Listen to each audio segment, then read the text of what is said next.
દમદાર ખબરમાં ખેડાથી સમાચાર મળ્યા છે કે જિલ્લાના ફાગવેલ ગામને તાજેતરમાં મળેલા તાલુકા દરજ્જા બાદ શૌર્યધામ અને ભક્તજનોમાં ખુશીનો માહોલ જોવા મળ્યો છે।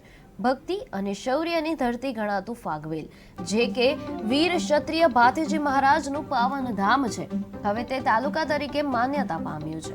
શૌર્યધામ ફાગવેલના અધ્યક્ષ ભારતસિંહ પરમાર દ્વારા પ્રથમ પ્રતિક્રિયા આપવામાં આવી હતી અને રાજ્ય સરકારનો આભાર વ્યક્ત કરવામાં આવ્યો હતો। જોકે દરજ્જાની સાથે ફાગવેલને મુખ્ય મથક તરીકે જ માન્યતા મળે તેવી લોકફાળતી માંગ ઉઠી છે। હાલના એલાન મુજબ કાપડી વાવ ચિખલોડને મુખ્ય મથક તરીકે જાહેર કરાયું છે, જેને લઈને ભક્તજનોમાં માંગ ઉઠી છે કે ભાતીજી મહારાજનું સાચું સન્માન તો ત્યારે જ હશે જ્યારે મુખ્ય મથક ફાગવેલ જ રહેશે। મારું નામ અભયસિંહ નાનાભાઈ રાઠોડ છે। હું ભાતીજી મંદિરનો ટ્રસ્ટી છું અને આજના સમાચારમાં મોબાઈલમાં અમે જોયું કે ફાગવેલના તાલુકાનો દરજ્જો આવ્યો છે, એ બહુ સરકારના ધન્યવાદ કહેવાય।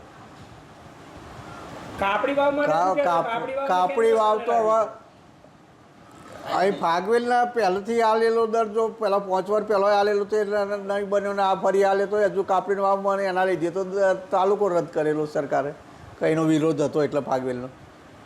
તો હવે આ વખતે કાપડીનો વાવ આલ્યો, હવે અમારે તો શું કરવાનું? હવે વિરોધ શું કરીએ? વિરોધ જ કરવો પડે ને। રાઠોડ બુધાભાઈ વનાભાઈ રાઠોડ।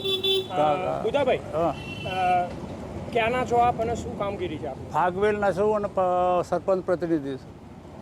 હાલ જે ફાગવેલને તાલુકાનો દરજ્જો મળ્યો છે એ બાબતે શું કહેશો? ફાગવેલ જે ભાતીજી મહારાજનું આસ્થાનું સ્થળ છે અને ફાગવેલ હાઈવે પર આવેલું છે અને જે કાપડીનો વાવ આપેલું છે એ કાપડીનો વાવ આપની ઓળખ? મારું નામ નિકંસ જોશી છે। હું ફાગવેલનો નાગરિક છું, એક યુવાન નાગરિક છું। જોશી, ફાગવેલને આજે તાલુકાનો દરજ્જો મળ્યો છે, શું કહેશો? તો આમાં તો એવું છે ને કે ફાગવેલને જ્યારે નામ સાંભળ્યું કે ફાગવેલને તાલુકો આપવામાં આવ્યો છે, તો તાલુકાનું નામ સાંભળીને અમને ઘણો આનંદ થયો, પણ એમાં શોકનો માહોલ પણ છવાઈ ગયો, કારણ કે ફાગવેલને વડુ મથક નથી આપ્યું। વડુ મથક તરીકે ચિખલોડને પસંદ કરવામાં આવ્યું છે, જે યોગ્ય નથી।